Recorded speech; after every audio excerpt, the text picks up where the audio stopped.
जय हिंद सभी पेंशनर बंधु।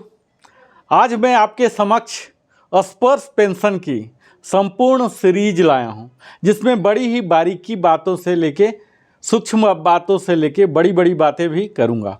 तो यह एक श्रृंखला है जिसमें छोटी छोटी बातें सारी कवर की जाएगी। हमारे कमेंट सेक्शन में सारे पेंशनर सवाल करते थे, अपने संदेह को दूर करना चाहते थे, तो हमने सोचा कि एक श्रृंखला ही बना लें और जिसमें सभी बातों को कवर कर लिया जाए। तो स्पर्श, जैसा कि हम सब जान रहे हैं कि यह एक कम्प्रीहेंसिव पेंशन पैकेज है, सीपीपी भी है, जिसमें कि इंड टू इंड सिस्टम है, जिसमें फैसिलिटेट किया जाएगा, आपको आसान करने के लिए किया जाता है। इसमें डिफेंस पेंशनर का, जिसमें कि चारों आ रहे हैं, आर्मी के, एयरफोर्स के, नेवी के और डिफेंस सिविलियन के, इन सब का इनके डिसबर्समेंट तक, यानी कि आपके अकाउंट में रुपया पहुंच जाने तक का कार्य कर रहे हैं। और इससे पहले का जो कार्य है पेंशन सैंक्शन करना, ये सैंक्शन कर रहे हैं, डिसबर्स कर रहे हैं और क्रेडिट भी कर रहे हैं, यानी कि वन सॉल्यूशन है, 1 to 1 है। यह हम सब जान रहे हैं कि उनके दावा जो है कि यह एक right pension at right time है, उनका टैगलाइन है स्पर्श पेंशन का। लेकिन ये कितना सही है, कितना ये प्रासंगिक आज रह गया है, यह तो सवाल के घेरे में है। ऐसा दावा प्रस्तुत किया जाता स्पर्श टीम के द्वारा कि यह सिक्योर है, रिलायबल डिजिटल प्लेटफॉर्म है, जिसमें कि सारे पेंशन से रिलेटेड एक्टिविटीज़ कवर होते हैं। तो इसे तो मानने में हमें कोई एतराज़ नहीं है। लेकिन हमारे लिटरेसी जो है, हमारे अधिकतम पेंशनर के जो बुजुर्ग हो गए हैं, सीनियर सिटीजन हैं, सुपर सीनियर सिटीजन हैं, फैमिली पेंशनर हैं, उनके डिजिटल इतना लिटरेसी नहीं है और स्पर्श सिस्टम भी आज इतना प्रूफ नहीं हो चुका है, एरर प्रूफ नहीं है, आए दिन क्रैश हो जाते हैं, पीसीडीए के साइट कई महीनों से चल नहीं रहे हैं। तो हमारी कुछ तो खुद के कारण और कुछ स्पर्श के कारण, और अंततः हम कह सकते हैं कि स्पर्श के कारण ही, क्योंकि स्पर्श के जो इंड यूजर हैं उनकी जो लिटरेसी लेवल है उसको मद्देनज़र रखते हुए इसे अभी और भी कई सुधार करने की ज़रूरत है। तो इस वीडियो में, इस श्रृंखला में मैं आपको सबसे पहले तो यह बता दूं, खुशखबरी से शुरू करता हूं कि जो वार्षिक पेंशन है जो निर्बाध रूप से जारी रहे, इसके लिए हमें जीवन प्रमाण पत्र जमा करना पड़ता है हर वर्ष। इसकी तिथि बढ़ा दी गई है और यह जनवरी 2024 तक कर दिया गया है, जो कि नवंबर तक था। अर्थात आप कह सकते हैं कि 3 महीने की बढ़ोतरी हो गई है। आप टोटल 2 महीने की बढ़ोतरी कह सकते हैं, जो कि 30 नवंबर तक आपको जमा करना होता था, अब इसे आप 31 जनवरी तक जमा कर सकते हैं। यानी कि आज तक भी आपने जमा नहीं किया तो घबराने की बात नहीं, आपके पास अभी भी समय है, आप 31 जनवरी तक भी जमा कर दें। यानी कि आपका जनवरी का पेंशन तो हर हाल में आएगा, फरवरी का पेंशन नहीं आएगा अगर आपने 31 जनवरी तक जमा नहीं किया। तो यह तो खुशखबरी की बात है। अब आपको मैं बताऊं, तथ्य से अवगत कराऊं कि अभी तक पेंशन, डिफेंस पेंशनर जो माइग्रेट होने हैं, लगभग 33 लाख से 35 लाख तक कयास लगाया जा रहा है कि इतने पेंशनर हैं, उसका चरणबद्ध तरीके से माइग्रेशन हो जाएगा। अभी तक जो तथ्य वेबसाइट पर दर्शाए जा रहे हैं, इसमें 30,08,000 करीब माइग्रेशन हो चुके हैं, जिसमें भारतीय सेना के 22 लाख हैं, करीब 21,87,420 का डाटा दर्शाया जा रहा है, जहाँ की भारतीय वायुसेना का 2 लाख के करीब है, जो कि 2,02,980 है, और नेवी के करीब 1 लाख है, जिसमें कि 98,425 दिखाया जा रहा है। और डिफेंस सिविलियन जो हमारे डिफेंस के तीनों विंग को सपोर्ट किया करते हैं अलग अलग तरीक़ों से, इनकी माइग्रेशन की संख्या लगभग 5.25 लाख, आप कह सकते हैं 5,21,525 दिखाया जा रहा है। तो यह तो तथ्य है। अब मैं इस श्रृंखला के जरिए तमाम बातों से आपको अवगत कराने जा रहा हूं और हमारा प्रयास होगा कि हमारे पेंशनर बंधु भुक्तभोगी न बने, क्योंकि आज का समय सिर्फ जानकारी रखना ही नहीं, उसे लागू भी करना है, अमल में भी लाना है, और इसी दिशा में मैं निरंतर प्रयास करते रहा हूँ। आगे की जानकारी आपको मैं बताऊं, पूरा विषय सूची इस श्रृंखला की बताऊं, उससे पहले मैं विनम्र निवेदन आप सबों से करता हूं कि अगर आप मेरे चैनल में पहली बार आए हैं या देखा करते हैं और अभी तक सब्सक्राइब नहीं किया है तो अवश्य ही सब्सक्राइब करें। सब्सक्राइब करने से न कि मेरा भला होगा, आपका भी भला होगा, क्योंकि हमारे भलाई में ही आपका भलाई भी शामिल है।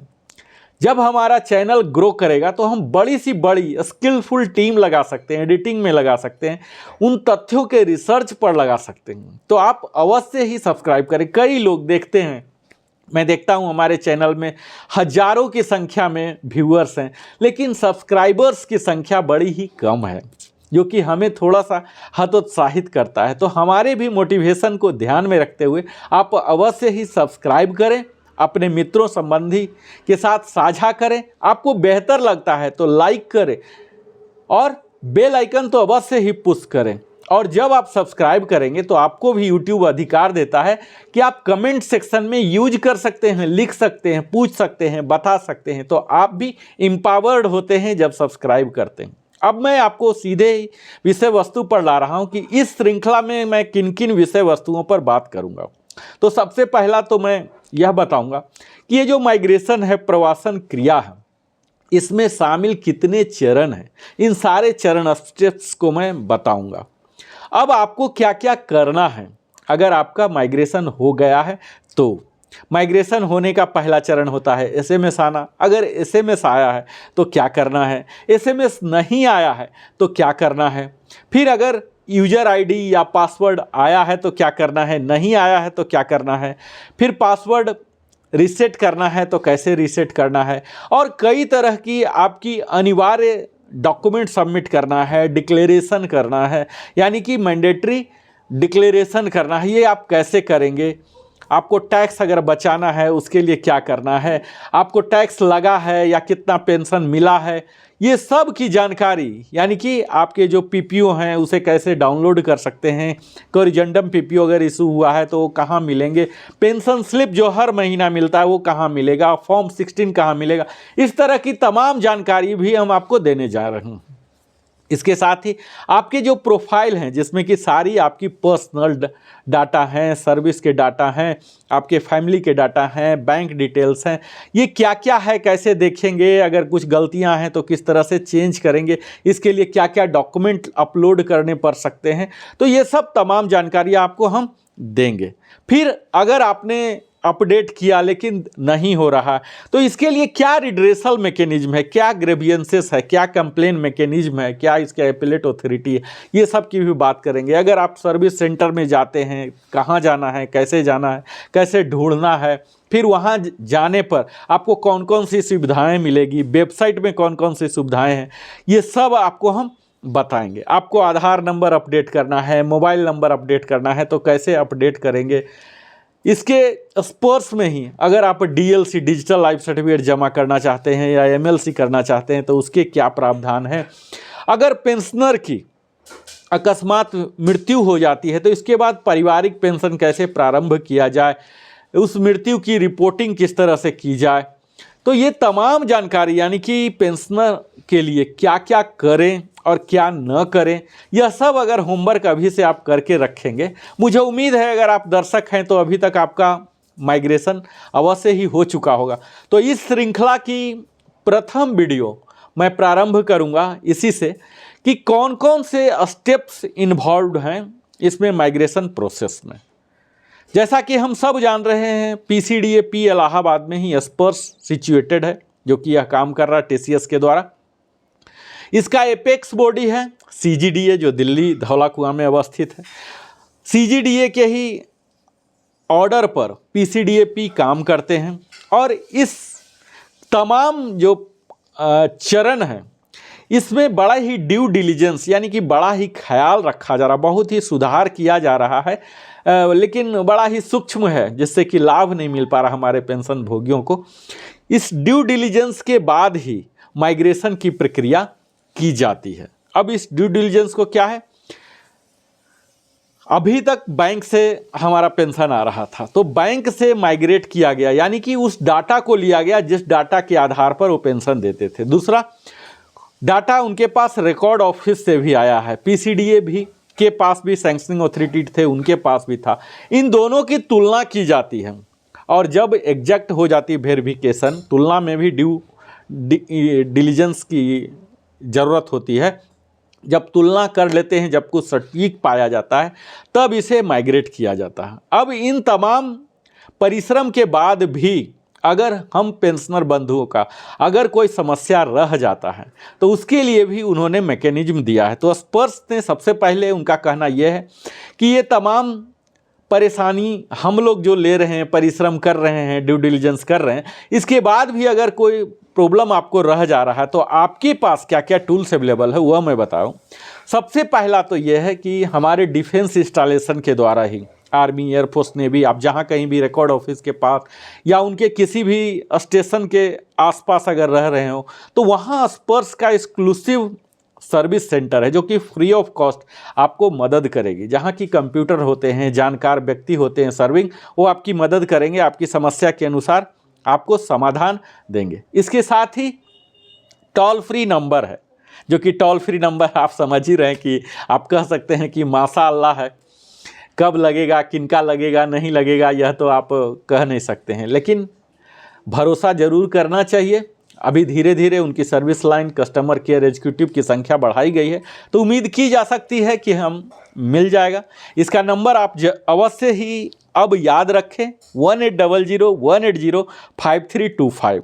इस नंबर पर आप निरंतर प्रयास करते रहेंगे, संभव है कि मिल जाएगा। 5 डेज वर्किंग डे होता है इनका, 9 to 6 वर्किंग होता है, तो मिल जाएगा और काफ़ी कुछ जानकारियां भी आपको मिल जाएगी। इसके साथ ही इनके लैंडलाइन नंबर भी हैं। प्रयागराज का लैंडलाइन जो STD कोड है 0533 और 2421-877 नंबर है। फिर 0532-2421-879 है और तीसरा नंबर है 0532-2421-880। तो ये 3 लैंडलाइन नंबर है, इन सब पर भी ट्राई कर सकते हैं। इसके अलावा ईमेल भी है, तो ईमेल पर भी आप देखिए अपने बिंदुओं को रख सकते हैं, उनसे इंटरेक्ट कर सकते हैं और समाधान पाने की उम्मीद कर सकते हैं। इसके साथ ही तीसरा है CSC। स्पर्श की टीम ने, PCDA ने करीब 4.5 लाख भारतवर्ष में पूरे CSC हैं, जो citizen service common service centre हैं, जो कि एक तरह के साइबर कैफ़े हैं, हमारे कई तरह के डिजिटल सेवाएं उपलब्ध कराती हैं। और डिफेंस पेंशनर के लिए यह सेवा शुल्क नहीं लेंगे, क्योंकि यह सेवा शुल्क जो चार्ज करेंगे ये सीधे CGDA पे करेगा। यानी कि हमें उनके पास जाना है, वो सफिशिएंट और उन्हें ट्रेनिंग दिया गया है MOU के तहत। ट्रेनिंग के तहत आपकी लगभग सारी समस्याओं का निदान वो करने में सक्षम है। तो आप CSC भी अप्रोच कर सकते हैं। CSC आपके घर के पास आसपास कहाँ है, तो वेबसाइट में जाके आप देख सकते हैं। वेबसाइट आप जान ही रहे होंगे अभी तक कि इसका जो स्पर्श का वेबसाइट है https://spurs.defensepensioner.gov.in। तो इस साइट में जाके आप उनके CSC का पता कर सकते हैं, सर्च कर सकते हैं कि आपके निवास से नज़दीक कहाँ है। कहने को बहुत कुछ है, पर वीडियो बहुत बड़ा ना हो जाए, और आज श्रृंखला की शुरुआत है तो इस वीडियो को मैं छोटा ही रख रहा हूँ और ये श्रृंखला हमारा जारी रहेगा। अगले वीडियो में हम फिर से आपसे बात करेंगे कि किस तरह से माइग्रेशन चेक किया जाए, आपका माइग्रेशन हुआ या नहीं सबसे पहला, और अगर हुआ तो उसके बाद यूज़र ID पासवर्ड मिला या नहीं। तो फिर से मैं मिलता हूँ, तब तक सभी फौजी बंधुओं को जय हिंद। और अगर अभी तक आपने सब्सक्राइब नहीं किया तो अवश्य ही सब्सक्राइब करें। मैं फिर से मिलता हूँ। बहुत बहुत धन्यवाद हमारे साथ बने रहने के लिए।